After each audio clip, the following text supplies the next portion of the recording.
बहुत से लोग अक्सर ये सवाल पूछते हैं कि अगर उन पर कभी भी कोई आपराधिक मुकदमा चला है तो सरकारी नौकरी पर उसका क्या असर पड़ेगा।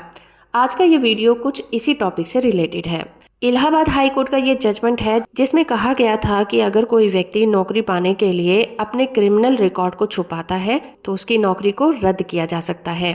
अगर कोई व्यक्ति गवर्नमेंट जॉब के लिए अप्लाई करता है और उस पर कोई भी आपराधिक मुकदमा कभी भी चला है, उसकी डिटेल को वो छुपाता है तो पता चलने पर उसकी गवर्नमेंट जॉब को वापस लिया जा सकता है। इलाहाबाद हाई कोर्ट ने उत्तर प्रदेश पुलिस में कांस्टेबल की पोस्ट पर नियुक्त किए गए एक व्यक्ति की अपॉइंटमेंट को रद्द कर दिया है। इस केस में उत्तर प्रदेश पुलिस में कांस्टेबल की पोस्ट पर अपॉइंट हुए एक व्यक्ति की पोस्ट को रद्द कर दिया गया था। उसी से नाराज होकर याचिकाकर्ता इलाहाबाद हाई कोर्ट पहुंचा था, लेकिन इलाहाबाद हाई कोर्ट ने भी उसकी याचिका को खारिज कर दिया और कहा कि उसने अपनी पर्सनल डिटेल को गवर्नमेंट से छुपाया है, जिसके लिए उसने फर्जी डॉक्यूमेंट भी पेश किए थे। मामला ये था कि 11 जून 2018 को याचिकाकर्ता ने अपने एफिडेविट में कहा था कि उस पर कभी भी कोई भी क्रिमिनल रिकॉर्ड दर्ज नहीं किया गया है और ना ही वो कभी किसी आपराधिक गतिविधि में शामिल रहा है। और इसमें एक पॉइंट ये भी था कि अगर कैंडिडेट किसी भी तरह के फैक्ट्स को, किसी भी तरह की इंफॉर्मेशन को छुपाता है तो उसको दी गई पोस्ट को रद्द कर दिया जाएगा। पेटिशनर ने अपने एफिडेविट में गलत चीजें लिखी थी कि उस पर किसी भी तरह का कोई भी क्रिमिनल रिकॉर्ड साबित नहीं हो पाया है, जबकि इन्वेस्टिगेशन के दौरान पता चला कि उस पर 3 आपराधिक मामले अभी भी दर्ज थे। जिसके बाद 28 जनवरी 2019 के आदेश में उसकी जो उम्मीदवारी थी यानी कि अपॉइंटमेंट थी उसको रद्द कर दिया गया।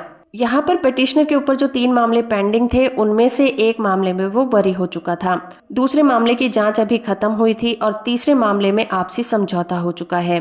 वहीं दूसरी तरफ स्टेट के वकील ने कहा कि उस पर गंभीर तरह के आरोप लगे हैं जिसमें कभी भी वो बाइज्जत बरी नहीं किया गया है। तो इस तरह से इलाहाबाद हाई कोर्ट में जस्टिस अजय भनोत ने याचिकाकर्ता पर पेंडिंग मामलों का संज्ञान लेते हुए कहा, अगर पार्टीज आपस में कोई समझौता कर लेती हैं तो उसका मतलब ये नहीं होता कि व्यक्ति पर किसी भी तरह का आपराधिक मुकदमा नहीं चला है और उसे बाइज्जत बरी भी नहीं माना जा सकता।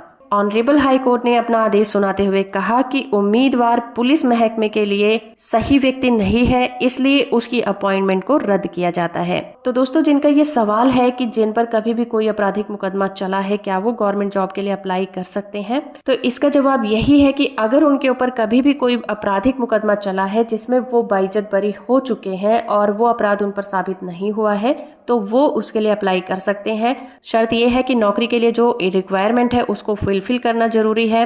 अगर कोई भी इंफॉर्मेशन आपके द्वारा छुपाई जाती है तो बाद में पता चलने पर आपको दी गई पोस्ट से हटाया जा सकता है। इस जजमेंट की PDF कॉपी का लिंक आपको नीचे डिस्क्रिप्शन में मिल जाएगा। वीडियो इन्फॉर्मेटिव लगी है तो आप इसे लाइक, शेयर और चैनल को सब्सक्राइब करना बिल्कुल मत भूलिएगा।